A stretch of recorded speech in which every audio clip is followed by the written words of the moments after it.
All right, welcome to the Creation to Cash Flow podcast. On this podcast, we discuss strategies to maximize your creativity and help you achieve financial freedom. Michelle, how's it going? It's amazing. I'm in my new apartment and I'm still getting settled in. So I'm in a corner where things aren't chaotic and there's not boxes everywhere. But I feel so refreshed just waking up to morning sunlight. How are you doing? That's a beautiful thing. I am doing pretty good. I have been outside for days and my allergies have caught up to me a little bit. So if I don't sound like I'm at my best, just know that I still am.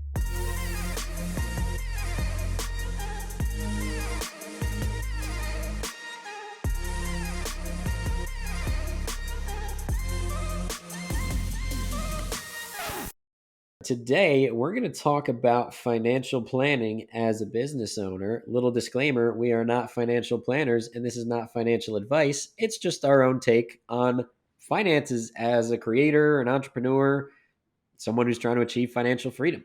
Let's get right into it, Michelle. Moving is a massive decision and so exciting for you, but I feel like that's a great place to start because as a business owner, most people always think about like their housing situation and like when you don't have the security of a full-time job, which we'll talk about that later, how secure that they really are. But just tell me about like what has it been like moving as an entrepreneur? I know you've moved a couple of times. Yeah, well, when we lived in Louisiana, when I originally started my business a few years ago, I had a three-bedroom house. So I had a home office and we could write that off. And I had just my own space. And moving across the country to Los Angeles was a big expense. And I had to make sure it made sense financially, of course, because I'm relying on my income, and every minute I spent driving was minutes that I was not working.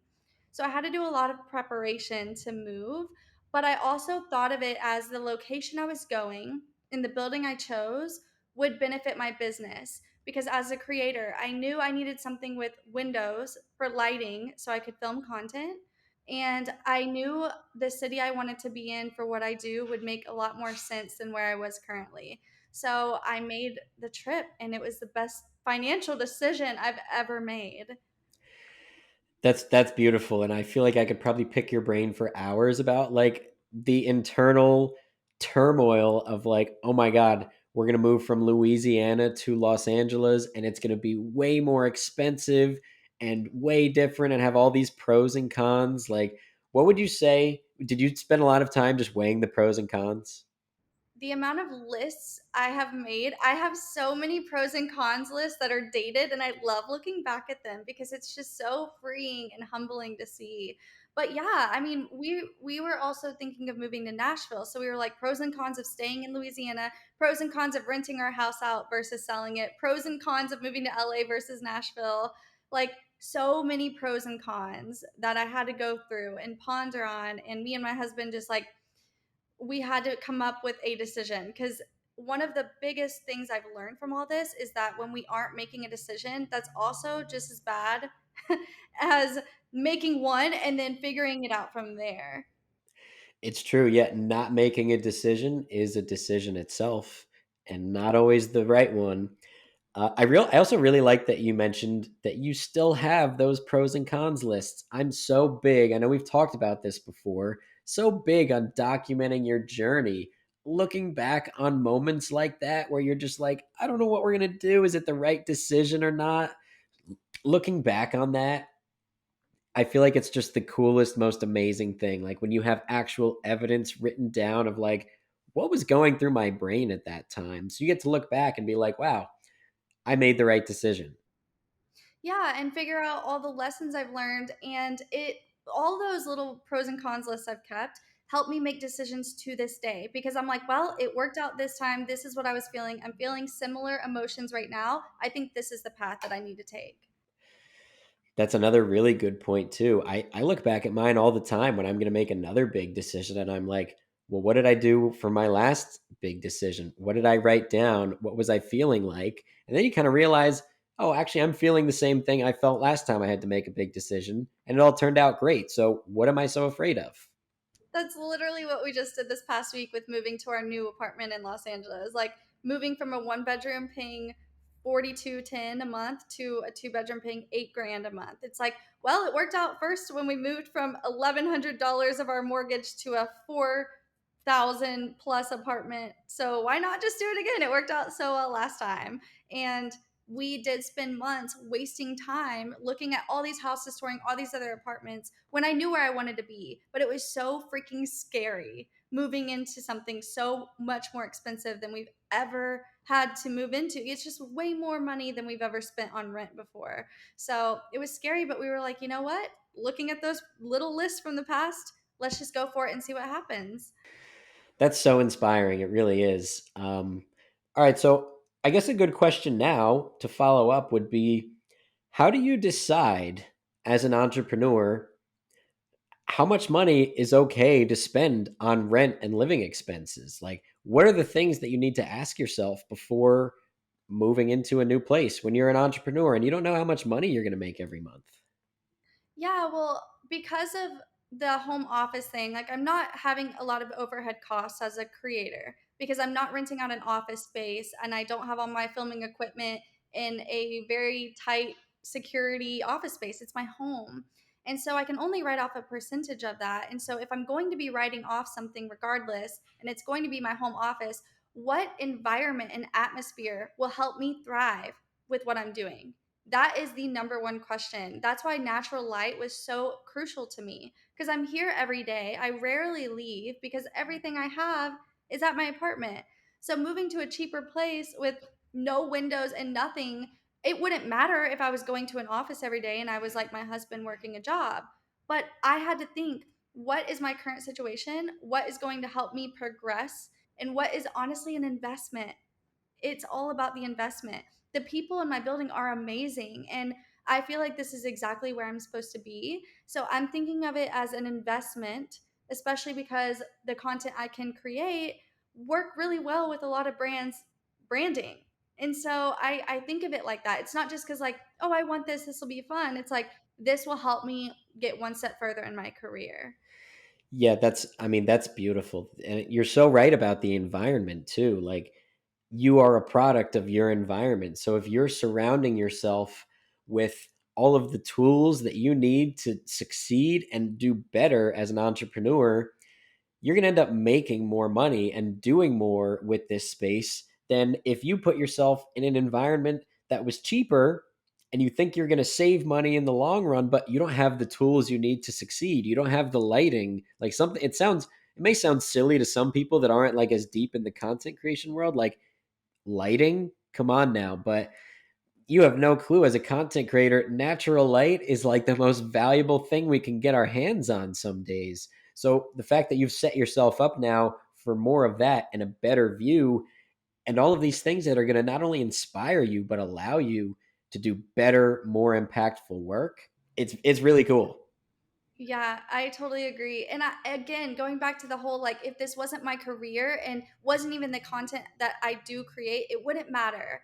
But these are the things that we all have to ask ourselves. Like, I'm sure you have different priorities. You do ice baths. You need a space where you can put it in the grass or on rocks or whatever to do that. I literally can't do that, but that's not what I'm creating content around. So it's like, what is it that you need? Do you need a warehouse for all your clothing that you're selling, your merchandise? Like, that's what we all have to ask ourselves. Like, what is our goal? What is the environment that we need? And then let's invest in that. Because you're right, I could pay way less in rent right now.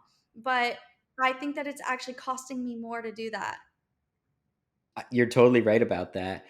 And you make an interesting point with like my cold plunge too, because when it's full of water, it's like almost 1,000 pounds. Like, that can't just sit on my balcony like of an apartment. Like, it's in my garage on the concrete floor, like where there's positive drainage and stuff. And I personally, I need to live in a place with sun, and like New Jersey is good for that most of the year.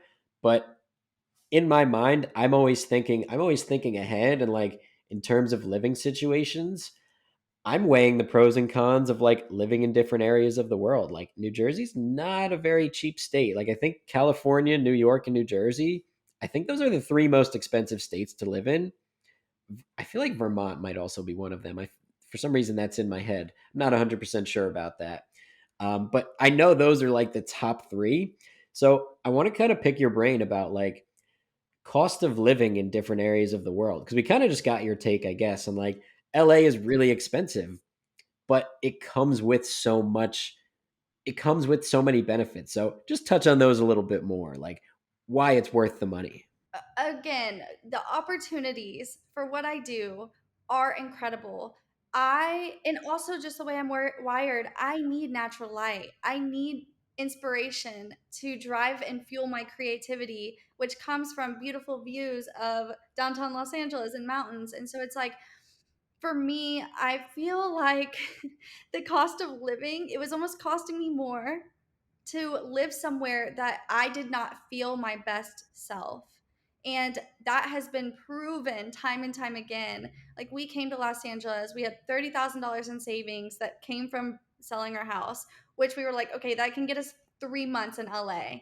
3 months. So we actually had a very short term 3 month lease when we first moved here at a different place. And we were like, we're going to do it for 3 months. We might hate it because everybody's telling us we're going to hate it. They hate LA. So, we'll see if we really like it. In the first week we got here, my husband landed a full time job in videography and I got new clients. And it's just like that 30 grand never got touched. And it's only like quadrupled or even more since then. And so it's like that opportunity, I could have thought of all the what ifs, but instead I chose not to. And that's with everything within business. I can always think of the what ifs. What if? Am I doing this out of being fearful, or am I doing this because I really feel like it's what I'm supposed to do? It's so inspiring. I know I keep saying that, but it really is like your journey is so cool. And you mentioned a couple of things that I want to touch on more because a lot of people like they think only in terms of ROI. Like everyone always thinks of their return on investment. Like if I spend this, what am I going to get back? But the other side of that coin is thinking about your COI, the cost of inaction. What if you do nothing? What if you stayed in Louisiana and did not get these new deals and opportunities and Evan didn't get this videography job? Like what happens then? Would you be where you are today in this new corner apartment that's so expensive? Like, probably not.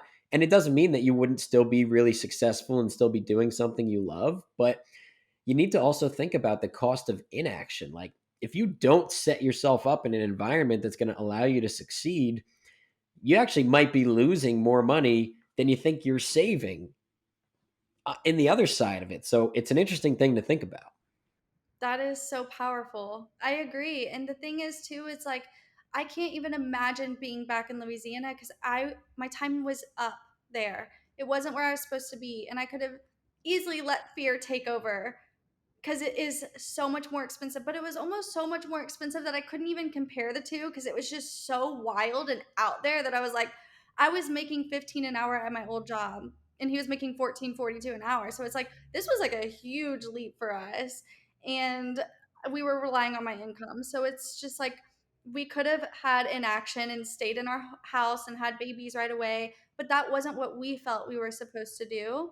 And there's nothing wrong with that. And so I feel like even for my mental health, this was a huge investment in my mental health and relationships. And it has just like come so full circle to just thriving.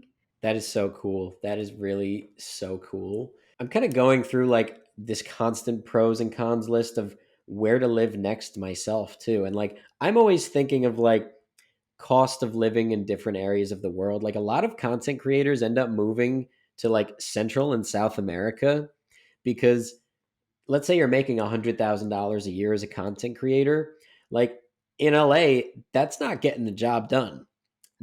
That's definitely not going to get it done. But if you were to be making that and live in Puerto Rico or Colombia, you're going to be living like a king or a queen.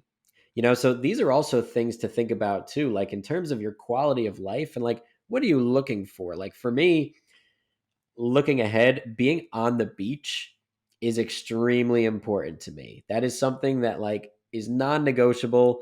I need to live directly on the beach. I need to be able to walk out and be on the sand.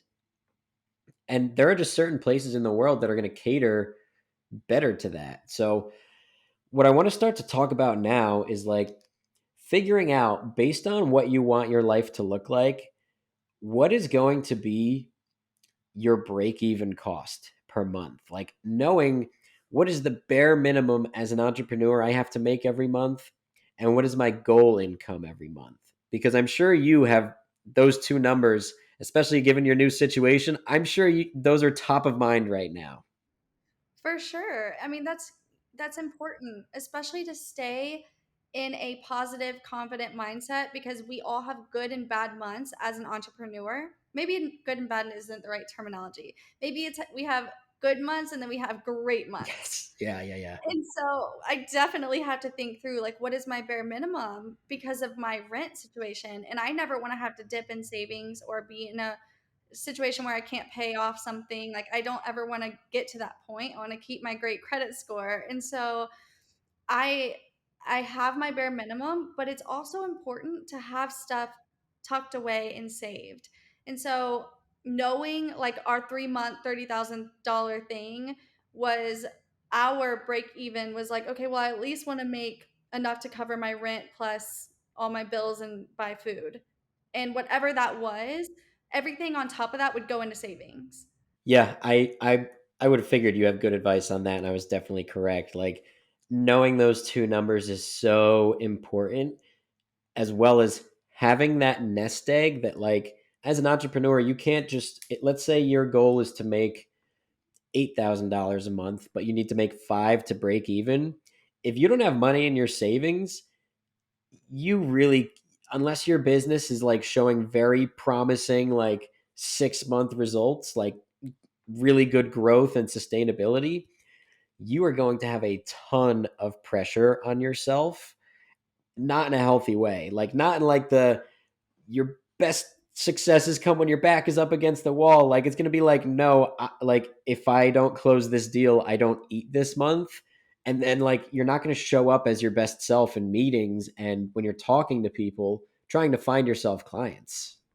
Well, yeah, because you're acting out of desperation and fear, and that's unattractive, and that's never a good place to be because you need to know how to say no to certain things for your own good. And so, even, I mean, the past 3 years of being a business owner, I have never, knock on wood, been in that position where I've had desperate times where I'm like, oh, I have to do this deal or I'm going to not be able to eat. Like I don't ever want to be stressing myself out. So what I did to prepare is to have savings, and I have a high yield savings account that makes me money every month. So all of my stuff is in a Citibank high yield savings account. All the money I make for everything all goes into that. And that way it's gaining interest and making me money, and it's separate from all my other accounts, so it's not like I see it every day, but I know it's there. Now I don't ever want to dip in it, but I would rather have to dip in it than lower my mental health and my standards to try to meet ends meet, to try to make ends meet. I don't want to do that. Yes. Yeah. It's so important. Like as an entrepreneur, you really need to have a backup.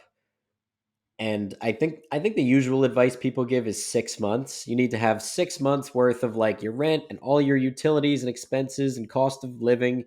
You need to have that as a bare minimum in your savings. But I honestly recommend even more than that. I think you should have like 8 to 12 months worth of that because if you ever do have to dip into it, that's okay. It might happen. You might have a bad month and have to work to come back, and that's fine. But you also, what if a really good opportunity presents itself one day and you want to make a big investment and you only have that 6 months worth saved up? If you now have to spend 3 months worth of that, and then maybe that investment doesn't pan out, you've only got 3 months like in the reserve tank, So that's a scary thing. So if anyone's thinking about like you're an entrepreneur and you've been thinking about moving or making a big decision like that, the more money you can have saved up and especially put into a place where it's growing and not just decaying, that's how you really set yourself up for success. Because people ask me a lot, they're like, so since you quit your full-time job, how do you deal with the pressure of like not knowing what you're going to make every month? And it's like, I don't feel like I'm really under that much pressure. Like, I wouldn't have quit my full-time job because I had one good month. Like you quit the full-time job when you've seen that, like, oh, this is sustainable and this is working. And if I free up my time, I bet I'm going to be able to do even better at this. Yeah, and just so you know, one thing that we did, so when I officially quit my full-time job and we were just relying on my husband's income, we were still in Louisiana.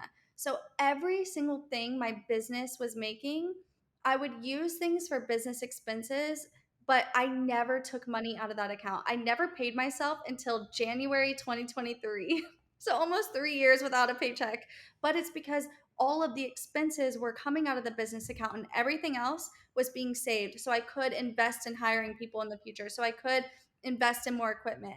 Like there were things that I was saving for and sacrifices I had to make, but it was worth it. It was such a temporary sacrifice. I did the same thing the first year of my business journey. I didn't pay myself a dollar. I saved it all or reinvested all of it. And then I was like, okay, this is sustainable. This is working. Like, I could definitely do this. That was when I started crunching the numbers. And I was like, okay, like, so if I quit my job, how much do I need in my savings account? What is my break even amount per month? Which for me, like, I keep a real like low key lifestyle. I don't spend a lot of money. I think I need to make. I was making $4,000 a month for my civil engineering job. So when I wanted to quit, I was just like, okay, that's it. That's my break even. But now as an entrepreneur, I have the opportunity to make more than that. Like, what's my goal? And I made my goal $6,000 a month. And I was like, if I could do that, I'll really be living. Like, and I also was telling myself the lie of like, I'll be so happy. I'll be like, if I just make that much money per month, I'll be happy. Don't fall into that trap, please. Oh my God. Because then you're making six and you're like, I'll just be happy if I make seven and eight and nine, 10. That's just, yeah, yeah. Do you have anything to add to that? Yeah, I mean, last year, so in 2022, I was averaging 20 to 25 to 30,000 a month every month. And January rolls around. January Q1 is the slowest time of the year, but I also started doing a lot more coaching, which lost me a lot of money. Like when I'm not creating content, I lose money compared to when I am creating content. But I love people and I would rather share my voice and share my knowledge to help other people be financially free. So I went down to like 15 to 20K a month. And I was like hard on myself because I'm like, dang, I was making like up to 30 every month. What happened? Like, should I stop doing these things where I'm like having these coaching calls and posting videos with all this knowledge for free? And then I realized, like, Michelle, you have what you need. You are still growing. You're not in a bad position and you're helping people, which is actually more fulfilling than a $30,000 a month. So, and that's like just the beginning of our journey, of course, but it's just like I did get in that headspace of like being hard on myself, debating on whether I was doing the right thing or not. But then I'm like, wait, whoa, I used to make 30,000 a year. What am I freaking out about right now? Like, this is not, let's just come back down to earth for a second and continue this ride. And learning and earning stages are a real thing. So, yeah, I've Yeah. been there. Oh, they are definitely a real thing. And it's so true. Like the way we just get wrapped up in like, I was making this per month, but now I actually took a step down. And it's like, but wait, are you still well above your break even? Is your quality of life good? Like, what are you worried about then? What there is nothing to worry about. Like, I am so much happier and healthier than I was like at my civil engineering job. And occasionally, like, I've still had months where I'm like, I only hit the break even. Maybe I was working on like building something or whatever the case may be. Maybe it just wasn't a great month. Like it does happen. But as long as you're hitting your break evens and other months, maybe you're having those really good months sometimes. It was like astounding, like, oh my God, like what is this? Life will be really, really good, especially when you still have the security of what if I land below my break even this month? Having a little something to pull from.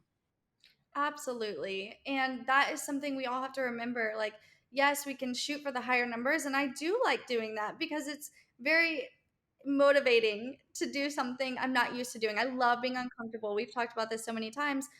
but I don't want to get to the point where that fine line is crossed to where now I feel insecure, bad, imposter syndrome. Like, no, I'm doing just fine. Now I just need to maybe change my strategy, regroup, shift. It's okay. And I love that.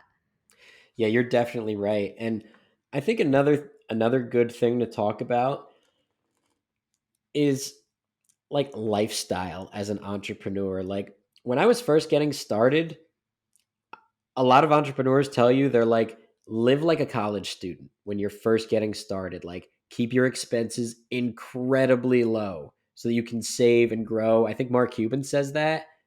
I love Mark Cuban. He gives such good entrepreneurial advice, but don't spend money you don't have. Like the first 2, 3 months that you do really well and you're like way above your break even, don't spend all of that on things that you don't need. Don't spend it on materialistic items that you don't need. Use that money, put it someplace safe, let it grow and do its thing, and start to build your like 6 to 8 to 12 month reserve tank, or reinvest it in skills and knowledge and equipment and things that are going to increase your earning capacity so you can start to do that more consistently. Like like I said, the first year I didn't pay myself a thing. Anytime I made money, I was like, let me buy a course with it. $3,000 course, $5,000 course, $1,000 course. Like, let me just continue to like keep solving like my bottlenecks as they come up in business by buying access to people and information that could teach me. Yeah, I totally agree. That's exactly what I did. And I still kind of live that college lifestyle in some ways. Obviously, the whole rent thing isn't, but this is for my business in my heart.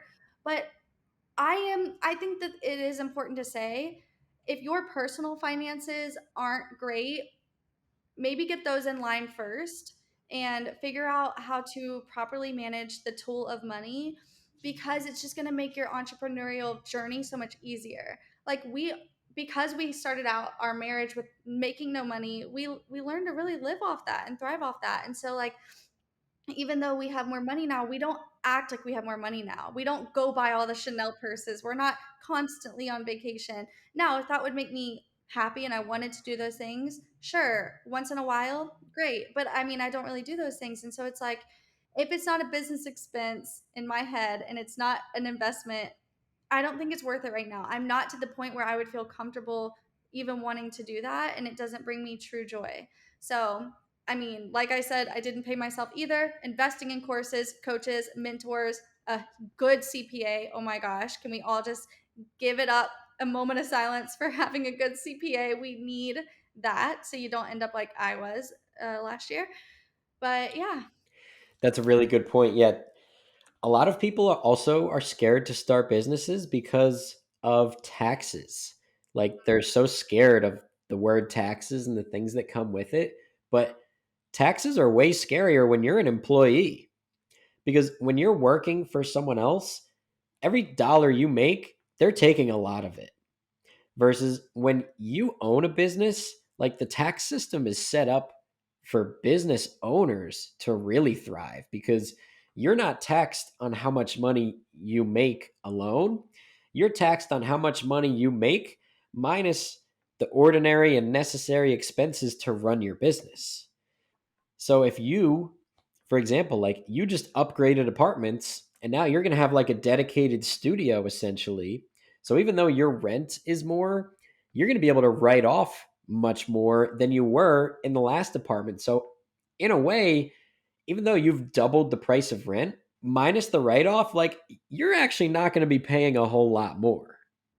it's so true. And if me and my husband were both just employees, then it wouldn't matter what I paid in rent. I'm still paying the same amount from my paycheck. You are so right. I've never thought of it that way. And by the way, I was definitely one of those people that were terrified of taxes. I used to be terrified. Now I freaking love them because like I'm afraid of things I'm not aware of or I don't know. It's a little fearful. But now I'm like, wow, this is incredible.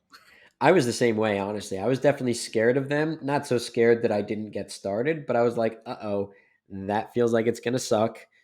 And then I learned about taxes and I was like, wait a minute. You're telling me it's like November and December, and I have to either spend a bunch of money on business expenses and things that I kind of want as well that are going to help me grow or pay in taxes. Like I have the option here. So like at the end of the year, like you could get yourself a new phone, a new laptop, like upgrade your living situation, upgrade your office and your workspace and your studio and other things that are like legal tax write-offs in your state, country, city, whatever. And suddenly it's like, wait, taxes are a ton of fun and I'm really enjoying the tax system, not in the way where like when I had my civil engineering job, every paycheck it's like, great, I made $3,000 and I only get 2,000. Like I love taxes, you know? I was like, god, I hate this. Yeah, and you just made a really good point.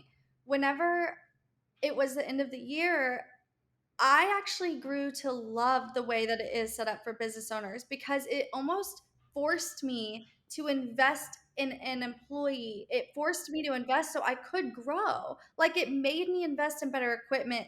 But what does that mean? That doesn't mean I'm losing money. That means I'm actually now being forced to do the scary things to grow my business. Like it was the motivation I needed. Otherwise, I could have stayed with what I was using, but it really was preventing me from making more money. So it almost was like that little motivator in my ear being like, "No, you can do it. You got this." Because otherwise that money's going to the government and not going to helping my business grow. So, I have learned to love them. Me too. And another thing that I learned to love that I always thought I wouldn't, credit cards. Credit cards are also a ton of fun. There are so many benefits to using credit cards, especially in your business. Like if you have a credit card that like every dollar you spend, you get 2 cents back in points or anything like that, all of the things you're already buying, it's just like they're 2% off, you know? And you're building your credit score as well, as long as you pay them off. Don't spend money you don't have, but if you know you're going to be able to pay it, put it on a credit card and earn the points. And again, all of this is just our own opinions, right? It's not legal advice, it's not financial advice, but it's things that we've learned that have helped us grow as entrepreneurs. For sure. I always recommend credit cards as long as you pay them off to zero every month. You never accrue interest and you never have to pay something in interest because you didn't pay it off. So if you use it right, I get free miles, I get free money all the time. Like I never use my debit card unless it's an online transaction and it's like it charges a percent for credit card. But I don't even know where my debit card is. I only use my credit card when I go anywhere. And I have so much free money coming in that I can then use again to go even like maybe buy something personal because it's not using my business money. So it's not technically even going to be like on my account as a write off. And so I'm like, oh, I have this free money now and go to dinner somewhere fancy. It's true. It's true. Who doesn't love a fancy dinner? All right. So another really good thing for us to talk about, because I just can't like stop thinking about the differences of like being self-employed versus an employee. I used to feel so safe and secure at my job that I was scared to make the switch and be an entrepreneur. And like now I'm in charge of my income. Like I have to get clients and I have to do things to make money.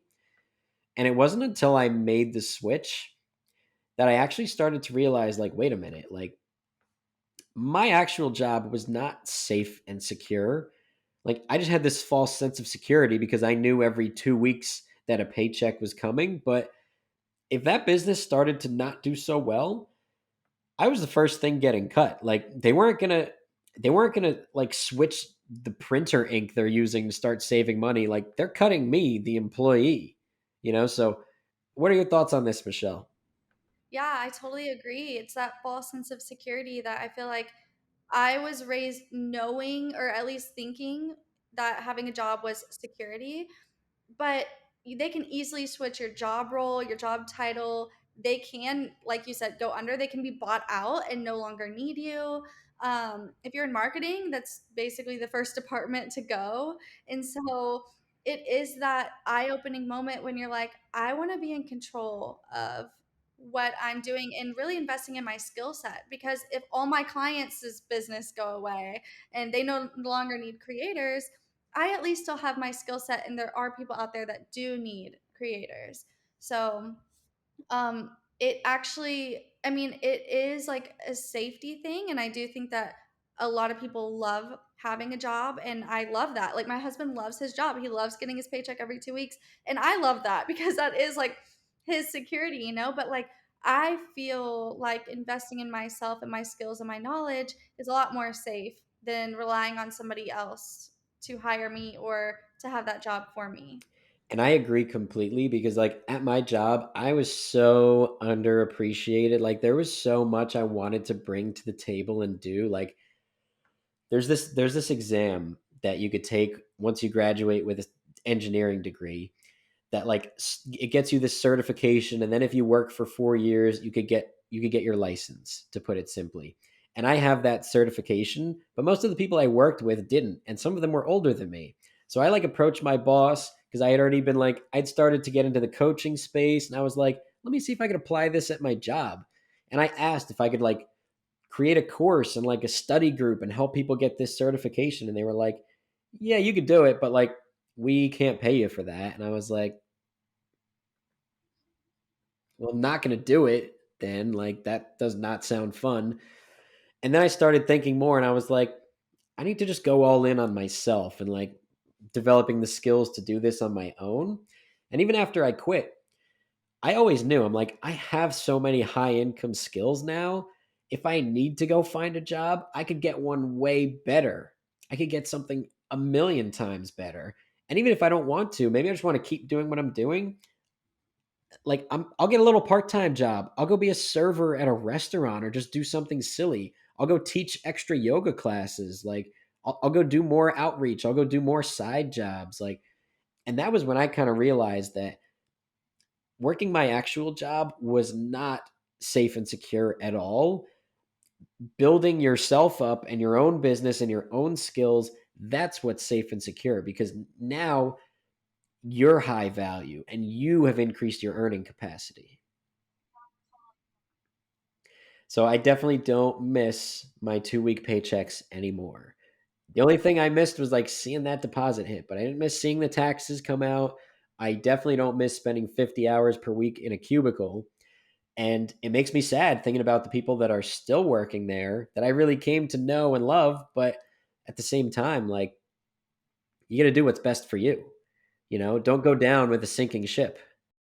Right. And some people love their cubicle, and I love that for them. And I also love when people who don't want to do that get out and do exactly what you did. Like, I just want people to thrive, no matter what that looks like for them. Yeah. Like, I had the vision board in the cubicle. Like, I had everything. You guys have heard me talk about it before. If this is your first episode, I recommend going back and watching the others because we have told some really good stories about that. But I think the other thing to reemphasize is like being resourceful is like the coolest skill of an entrepreneur. Like you become so resourceful to the point where I'm like, if I'm not making ends meet anymore, I can think of 45 ways to make money right now. Like with all of these skills I have, like I know the skill of pitching and closing and creating a product and coaching other people and like so many things. You become so resourceful as an entrepreneur. While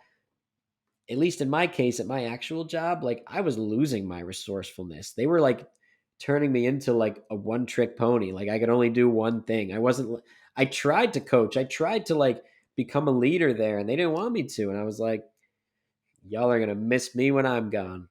Yeah, being resourceful is how basically how we're in LA right now. Like, if there's something that I can create content around and I don't have to buy it, and I have enough patience and I know how to talk to the right people, I'm going to get it for free and maybe even get paid to then create content around it. So I'm always like, what do we need? Okay, what companies sell what we need? And then how can I reach out to them and get a brand deal with them? So I'm adding value to them, but I'm also getting what I want. Instead of being like, oh, we can't afford that right now. I don't even say those words. Saying those words makes me like cringe. I don't say those words. That is not my reality. That's not in my vocabulary anymore. Instead, I'm like, how can we get that thing? Yes, I literally just wrote down. I was like, because I always write things down when you're talking and take notes. I want to know what to say next. I wrote down how in quotes because I was going to be like, yes, it's like as an entrepreneur, you stop asking yourself if you can afford stuff, you start asking how. because you're in control of your income. I used to just look at things and it's like, oh, I want to take a trip with my friends to Punta Cana and it's going to cost me $2,000. And it's like, well, my paycheck's $2,000 every week, but 1,200 goes to expenses. And I'm just looking like, how much of my own time do I have to trade away to afford something? And it's like, that's no way to live. Time is the most valuable resource we have. You're going to trade that? Like, don't give that away to people that don't deserve it. And now, as an entrepreneur, if I want to go on that trip, I'm asking myself how. I'm like, how can I make some extra money this month? How can I add more value to people? How can I get myself a new client? How can I come up with a new offer, a new anything? And it's just so much cooler to find creative solutions to problems rather than just how much more of my own life and my own youth do I have to trade away to do the thing I want to do. Yep, creative problem solving is one of my top 3 skills, and it is why I am where I am. I'm always thinking of how, not if, how. Always. That is so good. I think the last thing to kind of touch on is like, how do you retrain yourself to become more resourceful? And a lot of that just happens naturally as an entrepreneur. Like, you're just going to go through the trials and tribulations of like, this isn't working. How can I make it work? And talking to people and talking to coaches and stuff. But what really helped me in the beginning was like retraining my brain and the way that I think. And there's this part of your brain that a lot of people talk about, like Joe Dispenza talks about it, Tony Robbins talks about it. It's called your reticular activating system. And it's the part of your brain that filters information. So it's kind of like when you buy a new car, like Michelle, when you bought your new Tesla, I mean, I guess you're in LA, so you see Teslas everywhere anyway. Let's do a new example. Maybe you've always wanted to buy a Mustang, like an old Mustang, and you work so hard and you buy one. And then all of a sudden, now you're seeing them everywhere. And it's like, wait a minute, like I used to never see these. And now I feel like I'm seeing these Mustangs everywhere now that I bought one. It's because you've activated that part of your brain that filters information in and out. Like it's always filtering things. Like your brain is processing like 10,000 things a minute. And a lot of it is just saying, like, this is not useful. Don't need this right now. Oh, wait, that's important. Let's bring that to light. Same reason why, like, when you're driving, you're usually like kind of daydreaming almost when you're driving. But then when someone swerves into your lane, you're like, whoa, like you kind of snap out of it because your brain is always filtering information. It's like, there's a car there, but it's fine. There's a car there. And it's like, whoa, they're coming into our lane. And it turns on the filter. So, one thing that I used to do to help train that part of my brain, positive affirmations. It sounds so silly to say things to yourself and talk to yourself like a crazy person. You could do it in a journal, you could say it out loud, you could say it in your head. I used to do all three, but I used to like obsess over doing my morning affirmations and just saying to myself like, I don't know how, but I'm going to find an opportunity to quit this job and achieve financial freedom doing something I love. And I said that to myself every single day at 5 in the morning before I left for work for months. And suddenly I became so resourceful that I saw opportunities in everything. Like I saw the people around me at work that didn't have their certification. Oh my God, I forget the name of it. I'm so far removed. But they didn't have that certification. And I remember, they didn't take the fundamentals of engineering exam. So I was like, I see an opportunity here. I don't just see like, oh, they don't have it, whatever. I see an opportunity. Let me see if I could become a coach and increase my earning capacity at my job. And they told me no. And I was like, okay, let me find the next opportunity and the next one. And then I became a yoga teacher. And then I started coaching and I started doing all these things. So retraining your brain is just like, I don't know, it's the coolest thing. Michelle, do you have anything to add about that? I could talk for days about it. Yeah, I mean, I think that the biggest things to change your mindset is be very mindful of what's going in your mind in the first place. It might take you stopping some close friendships, stopping watching certain things, listening to certain things. I personally love LA for this reason, but I'm surrounded by creators. I'm surrounded by entrepreneurs. Like a lot of people in my building are influencers and marketing majors and engineers that work at Amazon and TikTok. And it's just like that is my world. And so being around this environment is so thrilling for me. And it's just like, it's where I'm supposed to be. It feels like home. But also practically, I have my 5 minute journal I do every morning and night, but I have the motivation app on my phone. On my home screen, when it's locked, I have two widgets. They both have a separate quote. Then when I unlock my phone, at the top is a widget that has a different motivational quote. And all of my little on my Apple iPhone home screen, you know how you have like categories with folders? They're like, I am capable, I am creative, I am smart, I am worthy, I am beautiful, I am whatever. All of them are labeled. Like all of them have something positive. I am connected. I am wealthy. I am successful. I am abundant. I am inspiring. I am capable. I am healthy. All of them are like labeled. And I every day that is my world. I can't look at my phone without being affirmed 100 times. And even if I'm not consciously reading them, that is my reality. That is what I'm seeing and that is what I'm putting in my head every day. And that I believe sets me apart more than I think that most people realize. Wow. Oh my God. That's so smart. I definitely just totally didn't add that to my to do list. Rename all your folders as positive affirmations. So if anyone sees me doing that as my own original creative idea, For sure. just kidding. That is so smart. I love that. I don't know anyone that's done that. Did you come up with that? Yeah, I did that over a year ago. I just started doing it because I'm a true believer in speaking affirmations over myself, even if it's in a different way than I see other people doing it. This is what I'm saying, creative problem solving. I think outside the box constantly. And I mean, maybe I should make a video about that or something. If you don't, I will. So just let me know. Okay. Or we'll clip it. We'll clip it and we'll make that one of our videos for this. But do you have anything else you want to say, Michelle, about financial planning as a business owner or anything we talked about today?